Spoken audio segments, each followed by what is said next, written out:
হায় রে আল্লাহ, ওলা বান আজকাল কত বেদব হইছে, বড় বাঞ্চের চোখে দেয় না। ভাই কিছু কইলেন? কইলাম যে তুমি যে এই যে সিটের সামনে দিয়া বড় বাঞ্চের চোখে পড়ে না। আমরা তো ভাই ছোটবেলা দাঁড়াও, ছোটবেলা তো সিগারেট আমরাও খাইছি। এলাকার মুরব্বী পড়লে বড় বাঞ্চের পড়লে আমরা সিগারেট নিয়ে লুকায় ফেলাইছি, তাদেরকে আমরা সম্মান করছি। তাই এদের কি শিখো নাই? সিগারেট খেলে আপনার সমস্যা কি? আমি কি আপনার টিয়া দিয়ে সিগারেট খাই? বিষয়টা তুমি বোঝার চেষ্টা করো।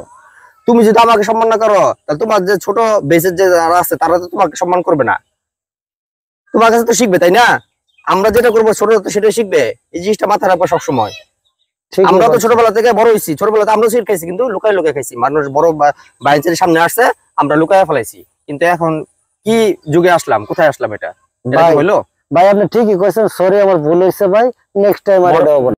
আগে নিজে বড়দেরকে সম্মান করা শিখুন, তারপর ছোটদের কাছ থেকে সম্মান আশা করুন।